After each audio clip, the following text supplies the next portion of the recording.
Hello and welcome to another episode of the Outer Worlds where you'll have to face off against the evil corporate robot.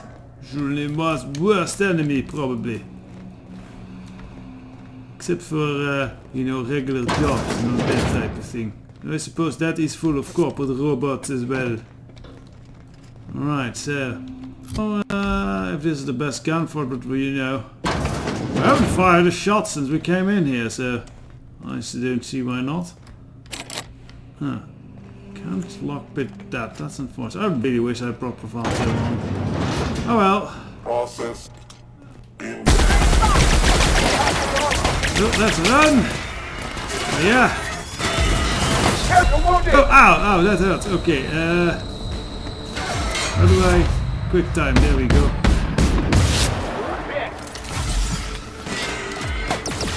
Okay, let's actually take some cover and actually let's have the boys have some fun, right? Sure. Right.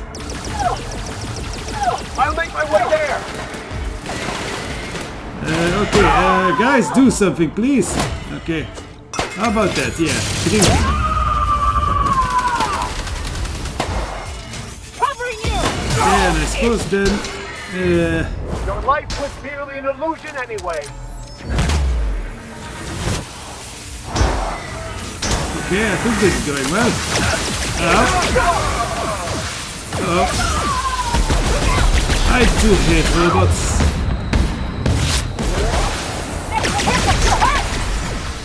Yeah, let's have sniff cocaine! Hello there. You all want to... Okay, so this is indeed a little bit of a tough fight. That is a problem. Let's try again.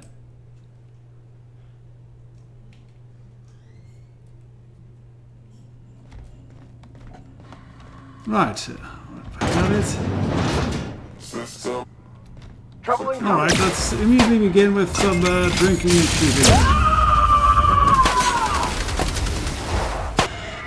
I've had quite enough of you. I agree. Well, I'd give it. That works. Right, let's get him full of holes.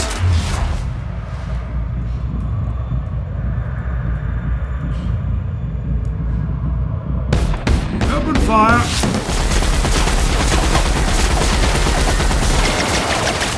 Uh-oh. Oh dear, that's a lot of them! I think that's actually a bigger problem than the corporate drones! Jesus Christ! Okay. How to deal with corporate drones. Yeah, let's see. Game.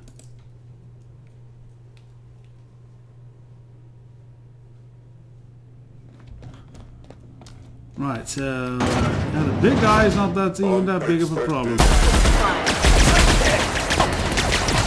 Alright, let's just actually wants to just do this.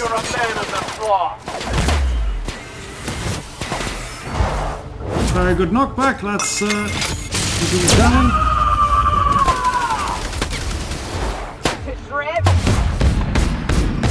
Let's shoot him in its ball thing.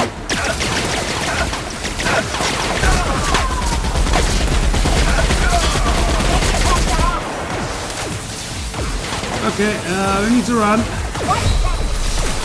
All sucks!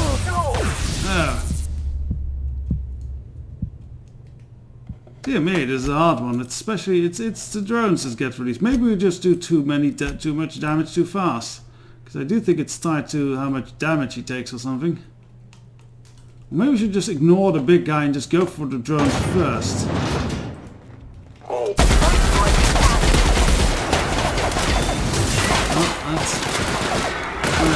Oh, he's over there.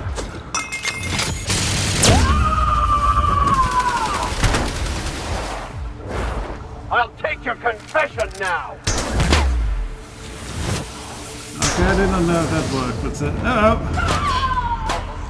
So yeah, it is going to where's the drones? I'm feeling the drones.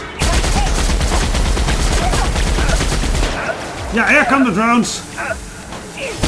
Right, so we need to kill the drones fast.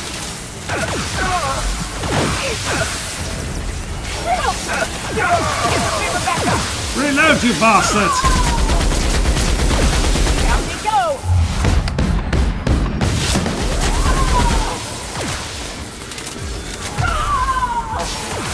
It's the cocaine! Oh dear! Alright, so. This is good. Now, there we go. Hurrah! I survived by letting my friends take all the hits. I sniffed cocaine. A usual Saturday night on the town, if you ask me. Yeah, let's sniff some more cocaine, as my party could use the healing.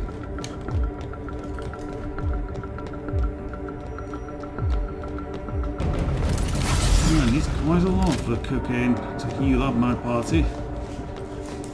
Alright, okay. Do we have to go over here? I think we do. Elimination chamber key, yes please. Right, battle 1, it was fiercely one. Ooh, well, it gets luxurious at least. So I thought the idea was to like freeze all the nobodies. So where does this path go? I think this would be a way to sneak past this thing if you had enough lockpicking skill or something. Let us...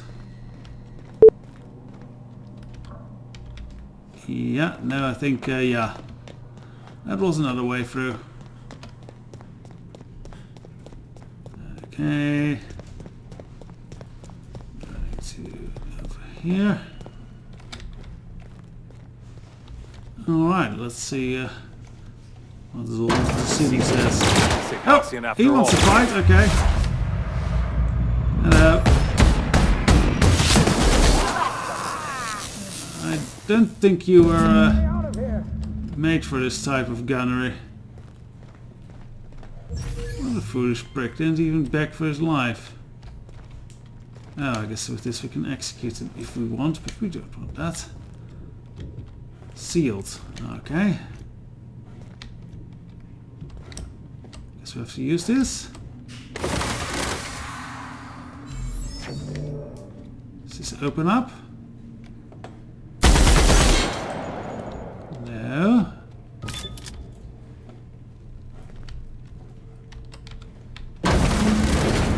Ah, okay, I was worried we might accidentally execute him.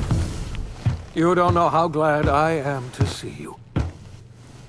You lunatic. You broke into the board's own fortress and killed the chairman just to rescue one doddering old man. You are absolutely out of your mind, and I can't begin to thank you enough. It actually was quite a bit easier than you thought. I mean, if my friends had been storming in there, actually this would have all been pretty peaceful. Anyway.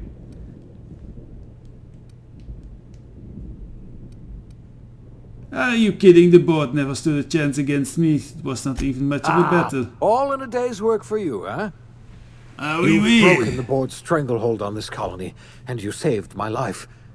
But there's still so much we have yet to accomplish. You and I are going to have to work harder than ever to save Halcyon.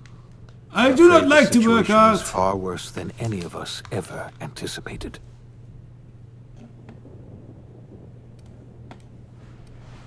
I do not like the sound of that at all. Actually, great. I was just about to pop open some drinks and celebrate. I would like nothing more than to celebrate this victory, but we have a serious problem on our hands. Earth has gone dark.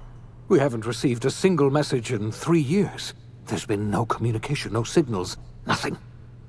2 years ago, the Earth's Directorate's frigate disappeared on their way back to Earth. We don't know what they discovered when they arrived, or if they arrived at all. So we've got to make do on our own. Invasion? Seems to me that'll make us stronger in the end anyhow. You're quite right. We've got no choice but to make do on our own. Earth is only an idea to us. But that idea is the bedrock the colony is built upon. If people were to find out it's gone dark, the shock could be too much to bear. I don't want to imagine what'll happen once news gets out. Let's just keep this between us for now.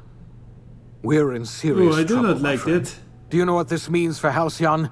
We can't rely on Earth for support anymore. We've been cut loose. We're entirely on our own.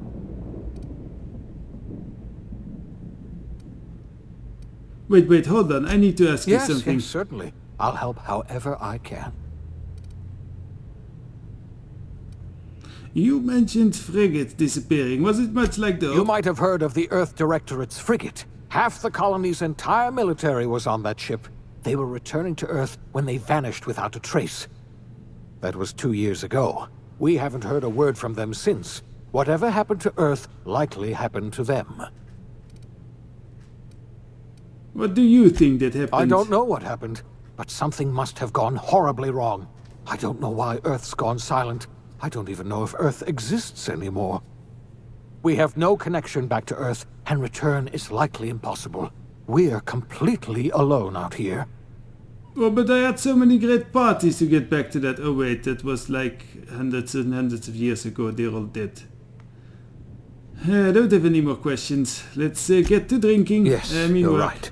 The road is long, and we haven't a moment to waste. We must begin the revival process immediately, starting with the Hope's brightest minds, and then we're going to fix this damn colony, one problem at a time. We're going to need a leader, bullets? and I can't imagine a better person for the job than you. What do you say, old friend? Will you help us?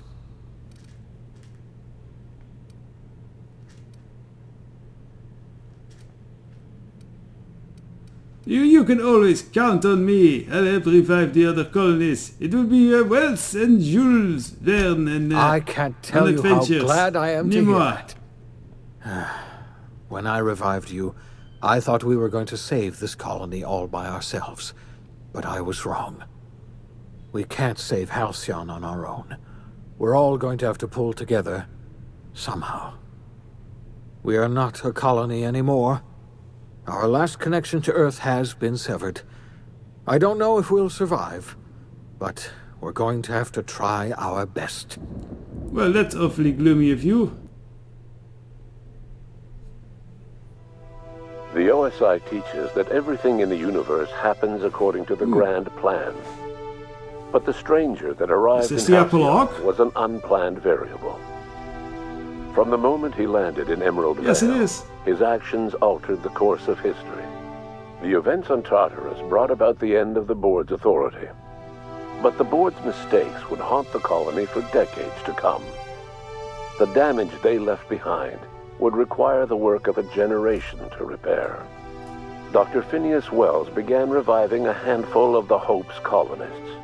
Engineers, scientists, technicians, and intellectuals. They were among the brightest minds the Earth had ever sent out into the stars. The Hope scientists and engineers woke up in a colony descending headlong into total collapse. With no Oh way dear. to return to Earth, they had no choice but to band together and devote themselves to the cause of saving Halcyon. Or to make The one people of epic Halcyon last were nothing party. if not hardy. In the absence of the board's authority, many of the colony's settlements banded together with a single purpose in mind: survival. Life was especially hard in the years to come. Some towns dissolved by attrition and starvation, but most of them found a way to carry on.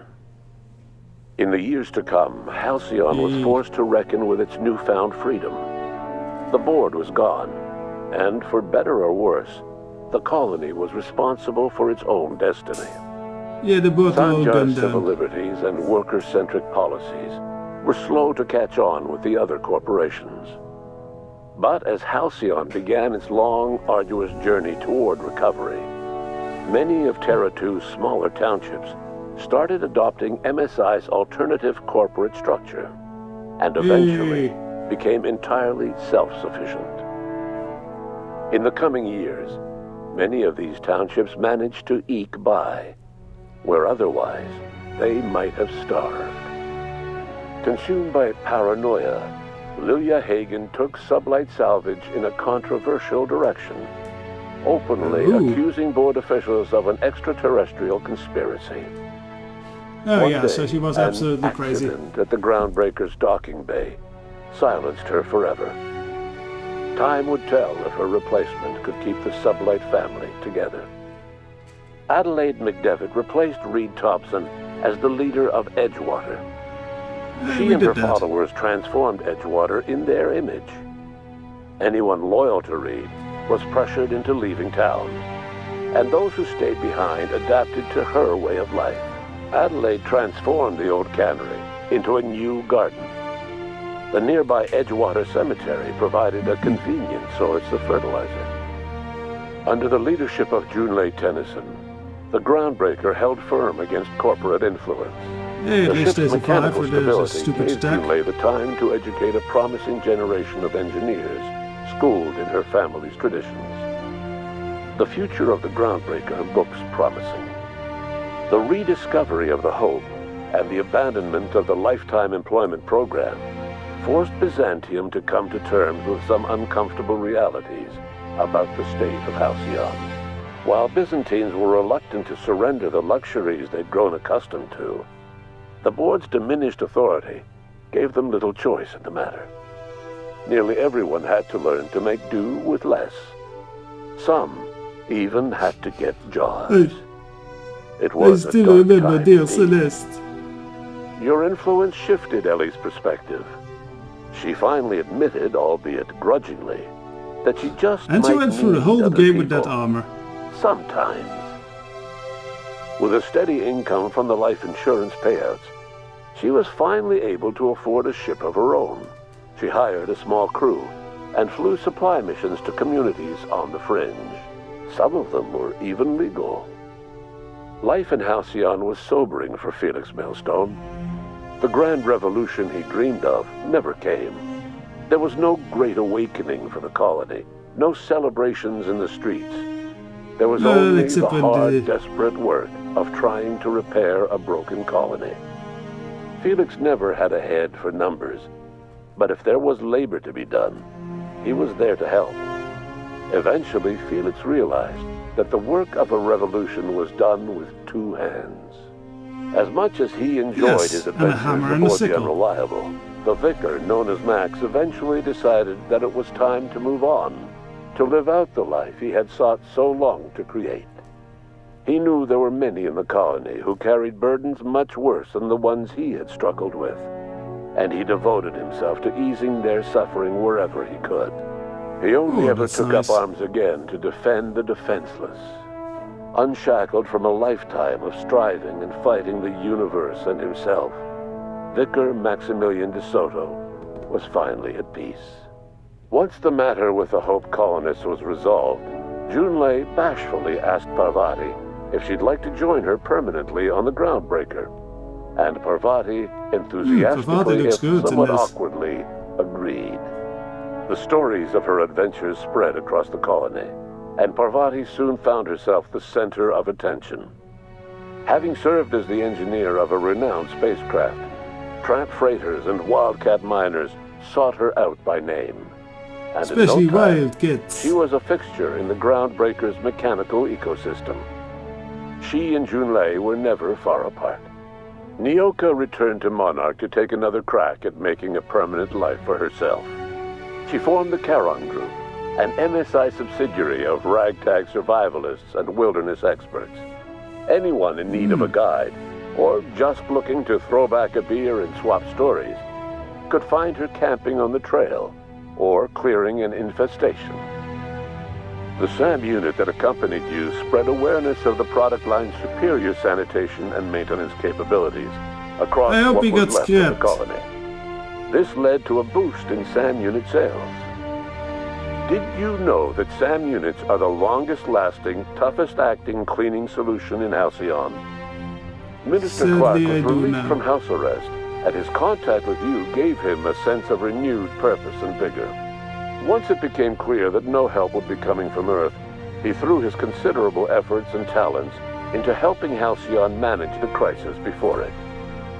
As for Dr. Phineas Wells, he spent his remaining years in his orbital lab. Though he was always haunted by the failures of his past, he was determined to make things right by building toward the future. The revival project was hard and painful work. But in the end, despite limited resources, over half the Hope's colonists were successfully revived. Even after Wells passed away, the Hope scientists and engineers worked night and day to pull Halcyon from the brink of collapse. Their efforts continue to this day, which may be reason enough for optimism. Dr. Wells laid the groundwork for the project to save the colony, but he would never live to see the fruits of his labor. He passed away a few years later. His work was carried on by the scientists and engineers he revived. Life will never be the same in Halcyon. It is widely agreed that the colony has a chance of stabilizing within a generation, owing to the hard work and determination of the surviving colonists. Recovery is a distant goal, and the path is long and uncertain. But the people of Halcyon carry on, determined as ever. And what about you, the unplanned variable in the history of Halcyon? Long after Wells passed away, you carried on his work with more energy, determination, and brilliance than he could ever muster. And more booze as The years well. that followed were hard, but Halcyon survived by the efforts of the Hope's most promising colonists, the greatest of which was you. No one knows what happened to Earth, and no one knows what the future has in store for Halcyon. All we know for certain is this: the name of the Unreliable and that of its intrepid captain will remain the subject of countless stories for years to come. Oh, so it was a lot more reliable than unreliable. Oh, I guess that's the end of it. That was quite an adventure. I very much enjoyed this. It was tricky. I did not know where we would be ending today. You know, blind playthrough. Yes, I am thoroughly impressed by the Outer Worlds. And yeah. Like, what amazed me about the Outer Worlds a lot is that a lot of the time you ran into like archetypes. So archetypes, and you'd think like, oh yeah, I figured this character out, this is what you're about. But then when you dug a little deeper below the layers, they actually had a lot more depth, like a character like Sanja, for example, which you think, oh, he's just a corporate sleaze. But he kind of, when you get down to it, he kind of is an okay dude, just kind of raised in that culture, working with this culture to make things better, and that's why he actually was never really fully accepted into corporate culture. And that's why he got some low reviews, actually, probably. And things like, yes, buddies, like the Lee Thompson from the beginning, where he is like, okay, he just seems like a scary kind of intimidating, careless, like a corporate overseer of the factory. But no, deep down he cares actually a whole lot, and is actually willing, when you convince him, willing to sacrifice himself for the good of the town. That's actually quite surprisingly noble. But he almost has a weird, like, religious aspect to it. And characters like Pavati were super cute, and there was also the thing with the toothpaste scientist on the Rosewater colony, where he was like, I actually, the first time I played through this, I played through 2 dead parts in the first, and it ended my own first playthrough with him ended much differently than what happened in this playthrough. In my own playthrough, he shot himself to death because I talked him down so much. Even though I basically did the same, I just brought about a whole more negative stuff in my dialogue, and yeah, you leave the room and you hear a gunshot behind you. Pretty brutal. But this playthrough, he got through alright from what I remember. So I am kind of curious to play this from a different playthrough. And there are actually quite a few different endings you can get to, but probably not get to this with this one. I do hope they'll release some DLC for this game, because I would love to play more of this. Buddies would love to play more of this too, they're excited.